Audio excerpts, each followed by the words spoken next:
नमस्कार दोस्तों, मैं रोहित चौधरी यूनिटी क्लासेस में आपका स्वागत करता हूं। तो दोस्तों, आज मैं आपको हिंदी यानी कि सामान्य हिंदी के बारे में बताऊंगा। तो सबसे पहले सामान्य हिंदी में हम पढ़ेंगे आज वर्ड के बारे में। देखेंगे वर्ड क्या होता है, वर्ड कितने प्रकार के होते हैं, कितने भागों में बांटे हैं, क्या प्रोसीजर है वर्ड का, देखते हैं। तो सबसे पहले देखेंगे वर्ड किसे कहते हैं, यानी वर्ड को अक्षर भी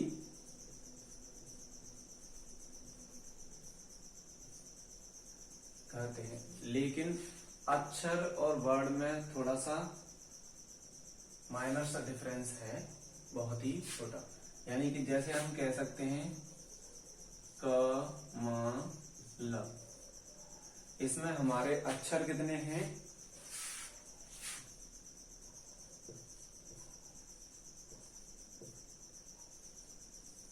तीन है दोस्तों। और इसमें हम वर्ड की बात करें तो वर्ड हो जाएंगे आपके 6। और वर्ड किस प्रकार से 6 होंगे ये देख सकते हैं, क्योंकि बिना स्वर के कोई भी व्यंजन बोला नहीं जा सकता।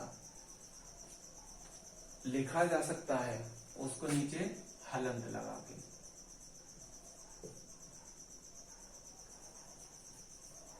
लेकिन कोई भी व्यंजन बिना स्वर की सहायता से बोला नहीं जाता। इसी प्रकार देखेंगे इसको 6 वर्ड में कैसे कन्वर्ट किया गया है। तो क, अ, म हलंत और आपका अ और ल और आ, इन सभी के नीचे हलंत होता है। हलंत लगा के दोस्तों किसी भी वर्ण को उसके व्यंजन के रूप में लिखा जा सकता है। अगर हम दोस्तों पूरा वर्ड लिखते हैं तो उसमें अ छिपा रहता है, कोई भी वर्ड हो उसके साथ अ लगा रहता है। इसको तोड़ेंगे अलग से तो क्या होगा, क और अ। इसका विस्तृत रूप हो गया क, यानी इसको बोलते हैं वर्ण विच्छेद, यानी वर्णों को तोड़ना। तो आगे देखेंगे दोस्तों, ये हो गया छोटा सा वर्ड के बारे में जानकारी। अब आगे देखेंगे, इसकी डेफिनेशन देखते हैं वर्ड क्या होता है। तो मुख से निकलने वाली प्रत्येक सार्थक ध्वनि को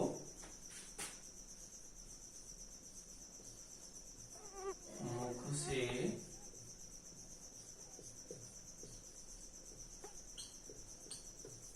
निकलने वाली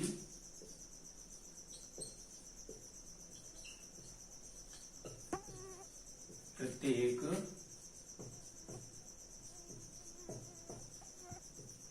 सार्थक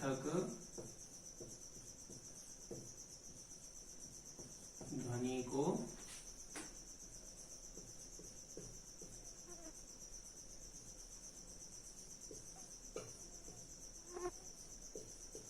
वर्ड कहते हैं। मुख से निकलने वाली प्रत्येक सार्थक ध्वनि को वर्ड कहते हैं। दोस्तों, ये वर्ड की एक छोटी सी एक लाइन में ही इसकी ये जानकारी पूरी होती है, और विभिन्न किताबों में अलग अलग हो सकती हैं। वर्ड जो है अभिव्यक्ति की सबसे छोटी इकाई है, यानी कि अभिव्यक्ति यानी मन के विचारों को प्रकट करने की, यानी जो ध्वनि होती है, ध्वनि यानी सबसे छोटी सार्थक ध्वनि होनी चाहिए, उसको ही क्या बोलते हैं, वर्ड, जिसे लिखा जा सके। तो आगे देखेंगे वर्ड को कितनी कैटेगरी में बांटा गया है।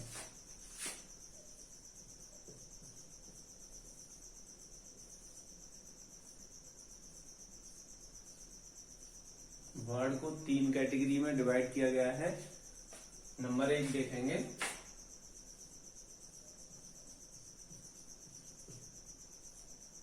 उच्चारण के आधार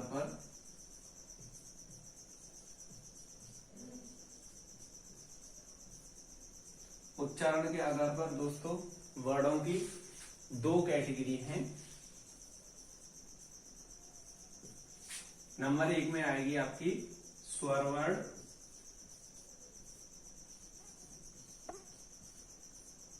दूसरा है व्यंजन।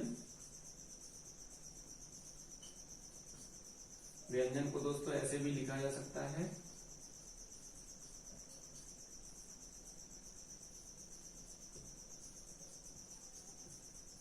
ये दोस्तों कई प्रकार से लिखा जा सकता है व्यंजन को।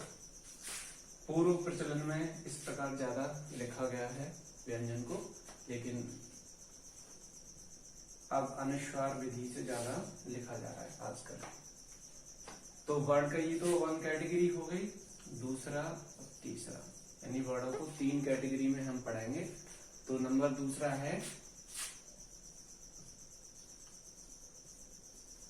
वायु संवेग के आधार पर। तो दोस्तों वायु संवेग के आधार पर वर्डों को कितनी कैटेगरी में बांटा गया है? इसको भी दोस्तों 2 कैटेगरी में बांटा गया है। देखेंगे कौन कौन सी हैं।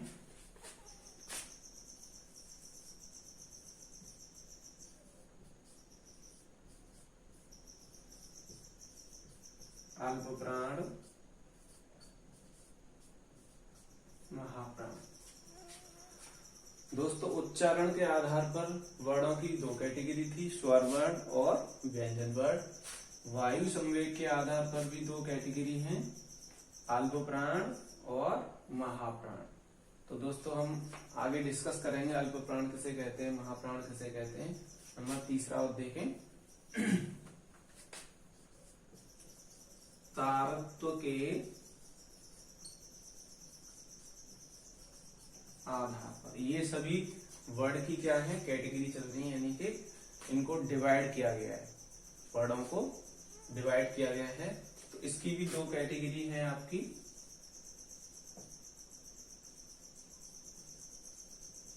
घोष को सघोष वर्ड भी बोलते हैं। घोष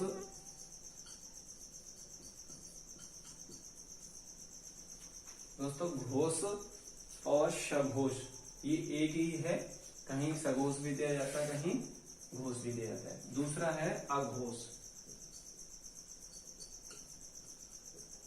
अघोष इनको डिटेल से हम आगे पढ़ेंगे। तो ये 3 कैटेगरी बताई मैंने दोस्तों वर्ड की। उच्चारण के आधार पर 2 कैटेगरी में बांटा, स्वर वर्ण, व्यंजन वर्ण। वायु संवेग के आधार पर अल्प प्राण, महाप्राण में बांटा गया था वर्णों को। तीसरा नंबर है तारत्व के आधार पर घोष, सघोष। और नंबर दूसरा है अघोष वर्ण। तो सबसे पहले देखेंगे दोस्तों उच्चारण के आधार पर वर्णों के बारे में।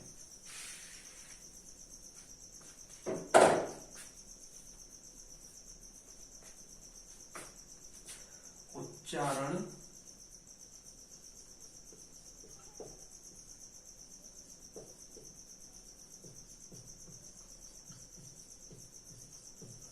आधार पर। उच्चारण के आधार पर दोस्तों मैंने अभी आपको बताया था 2 कैटेगरी में बांटा था,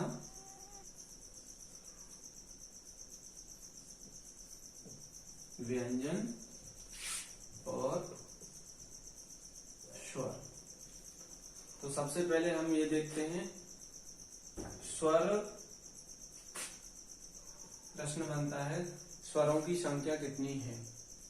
तो स्वरों की संख्या मूल रूप से 11 मानी गई है, लेकिन पुराने समय में स्वरों की संख्या 14 भी मानी गई थी। 14 हम बताएंगे आपको किस प्रकार मानी गई थी, लेकिन हमको 11 को ही ज्यादा वरीयता देनी है। तो देखेंगे व्यंजन। व्यंजन की मूल संख्या 33 होती है दोस्तों। इस प्रकार हम कह सकते हैं कि स्वर और व्यंजन मिलाकर यानी कि 44, यानी कुल वर्णों की संख्या, कुल वर्णों की संख्या 52 है, यानी कि 52 है। और मूल वर्णों की संख्या कितनी है? 44 है दोस्तों। इसमें मूल व्यंजन आ जाते हैं और मूल स्वर आ जाते हैं। कुल स्वरों की संख्या किसी बुक में 14 भी दी है, तो कुल तो ये हो गया, और मूल स्वर की बात होती है तो 11 मानेंगे हम। मूल व्यंजन की बात करें तो 33 मानेंगे। आगे बताएंगे किस प्रकार से इसको व्यंजन की मूल संख्या मानी गई है। तो सबसे पहले अभी स्वर वार्ड देखते हैं।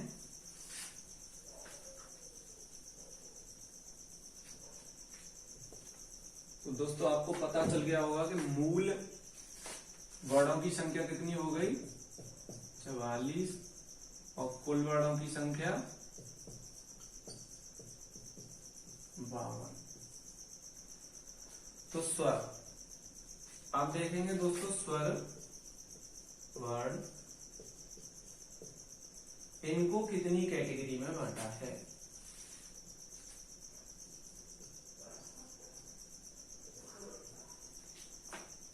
तो दोस्तों स्वर वर्णों को भी 4 कैटेगरी में बांटा गया है।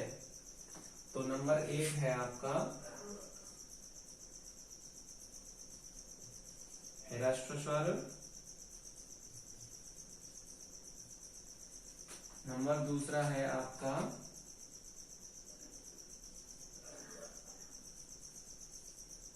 दीर्घ स्वर,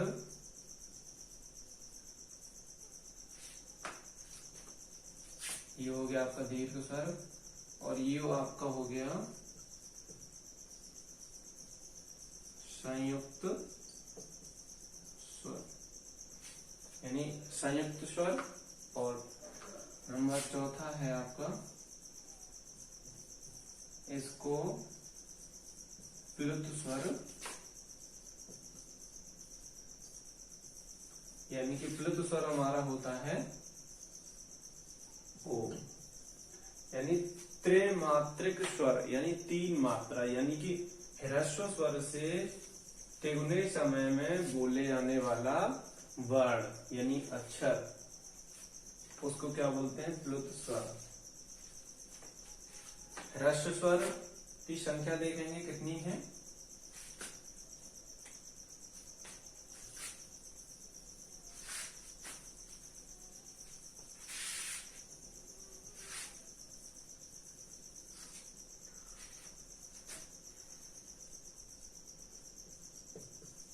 तो दोस्तों ह्रस्व स्वरों की संख्या है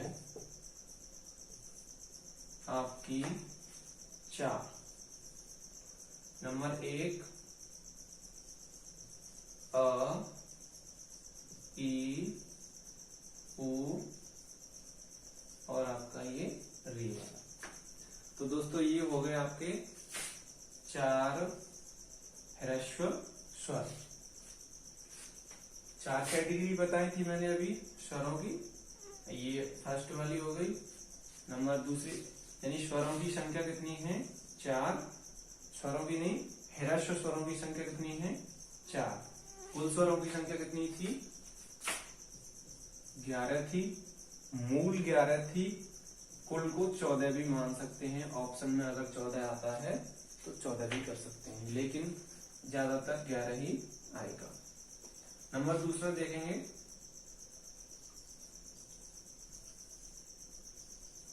दीर्घ स्वर। तो दीर्घ स्वर में दोस्तों आ, ई और उ, यानी कि अ, आ, यानी कि इससे इस वाले वर्ड को, यानी अ और आ, छोटा आ और बड़ा आ बोलते हैं इसे, यानी इसको बोलने में दुगना समय लगता है, इसीलिए इसको दीर्घ स्वर में रखा गया है। ए कम समय लग रहा है, ई को बोलने में डबल मात्रा का द्विमात्रिक यानी दीर्घ स्वरों को द्विमात्रिक स्वर भी कहते हैं, यानी कि दो मात्राओं का समय लगता है। नंबर तीसरा देखेंगे संयुक्त स्वर। संयुक्त से दोस्तों पता चलता है कि मिलकर बने हुए, यानी स्वर की बात हो रही है तो आपको देखना होगा कि यहाँ पे स्वरों के ही मेल से संयुक्त स्वर बने हैं। तो देखेंगे किस प्रकार से बने हैं।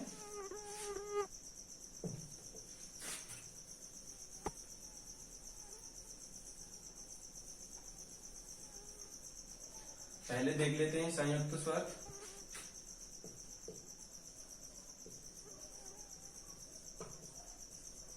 तो संयुक्त स्वरों की संख्या देखें,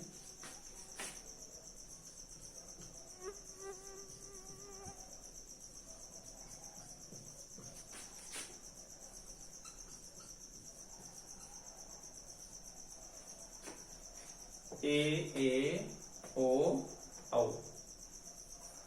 तो दोस्तों ये किस प्रकार से बन रहे हैं आपके, देखो आ और आ को मिलाएंगे तो दोस्तों बनेगा आपका आ, यानी समान इन्हीं स्वरों से संधियां भी बनाई जाती हैं दोस्तों। तो संधि बात का विषय है, पहले वर्ड चैप्टर चल रहा है तो वर्ड के बारे में देखेंगे, यानी कि ये भी क्या हो जाएगी, अ और आ का मेल होगा, यानी प्रथम शब्द का अंतिम वर्ण और द्वितीय शब्द का प्रथम वर्ण का मेल कराते हैं हम, तो हमें संधि बनती है कौन सी, दीर्घ संधि। तो यहाँ पे हम वर्ड के बारे में ही पढ़ेंगे, अभी संधि आगे देखेंगे। ए औ औ, ये आपके चार संयुक्त हो गए। देखो चार संयुक्त थे, चार आपके ह्रस्व स्वर थे और तीन आपके दीर्घ थे। तो यहाँ तक हमारी संख्या कितनी हो गई, 4 और 4 8, 8 और 3 11। तो ये दोस्तों हमारे मूल स्वरों की संख्या कितनी है, 11 है। अब देखो चौथे नंबर का आपका प्लुत स्वर, यानी मैंने ये आपको बता ही दिया, यानी कि इसको ओम, जो इसे ऐसे भी लिखा जाता है, देखा होगा दोस्तों आपने। तो ये हमारा प्लुत स्वर। अब इसका प्रयोग ज्यादातर नहीं हो रहा। तो दोस्तों मैंने अभी आपको वर्ड को कितनी कैटेगरी में बांटा है, और मैंने आपको अभी बताया 3 कैटेगरी, उच्चारण के आधार पर, वायु संवेग के आधार पर और तारत्व के आधार पर। तो अभी मैं आपको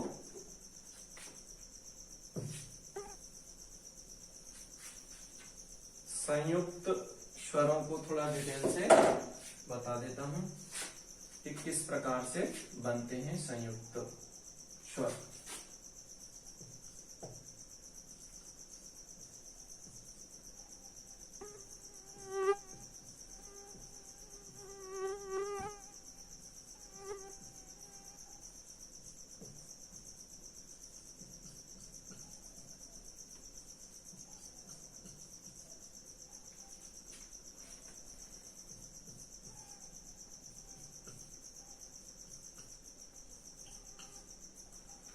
आ, दोस्तों आ के साथ सभी का मेल कराते हैं, इसमें स्वरों का आ के साथ ही सबका मेल होगा। आ और छोटी ई का मेल कराएंगे हम, तो कौन सा बनेगा, ए। अगर दोस्तों आ और ई का मेल कराएंगे तब भी दोस्तों क्या बनेगी, छोटी ए ही बनेगी। अगर दोस्तों इसको अ और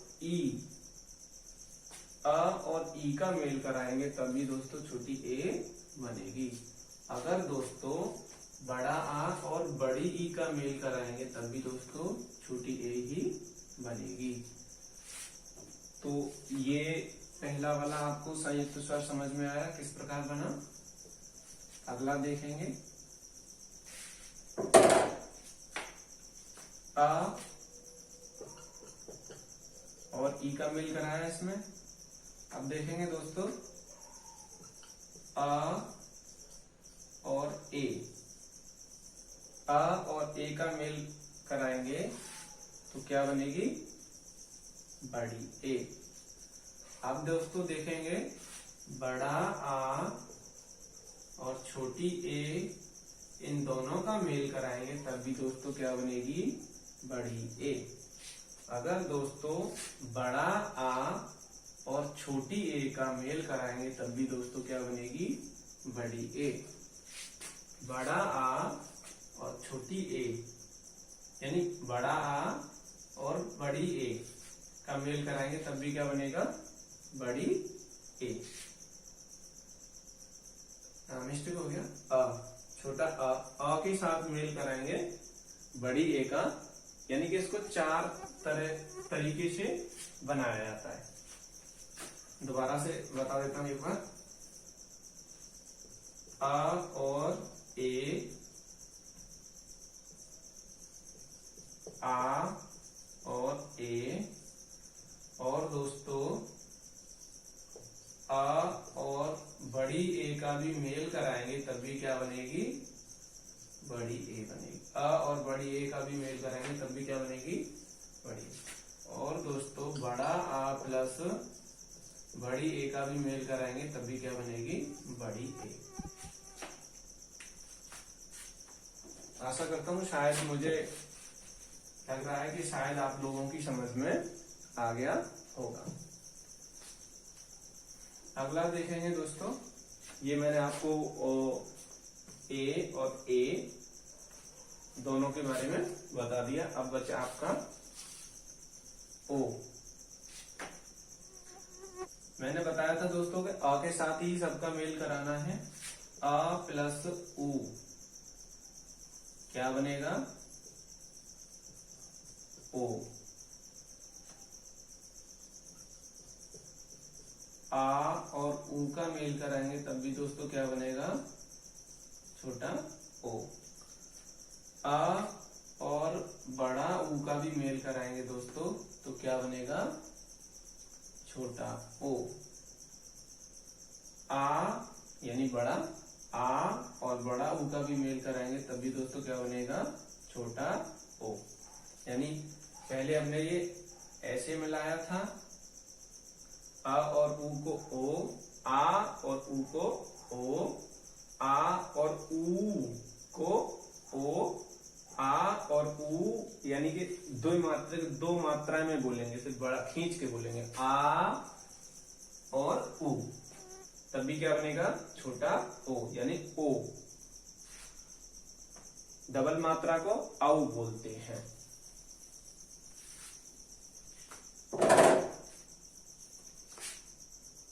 ये देखेंगे दोस्तों, आ के साथ ही मेल कराना है, आ और छोटा ओ दोनों मिलेंगे तो क्या होगा, बड़ा ओ यानी आउ। क्या बनेगा, आउ। आ और बड़ा ओ मिलाएंगे तब भी क्या बनेगा दोस्तों, आउ। देखो आ के साथ मिला लिया, अब मिलाएंगे आ और ओ, आ और ओ, आ और बड़ा ओ, तब भी दोस्तों मिलाएंगे तो क्या बनेगा, बड़ा ओ ही बनेगा यानी कि आउ बनेगा। आशा करता हूं दोस्तों मेरी वीडियो आपको पसंद आई होगी। नमस्कार दोस्तों, अगली वीडियो मैं आपकी बताऊंगा तारक और वायु संवेग के आधार पर वर्णों को किस प्रकार से बांटा गया है। नमस्कार दोस्तों।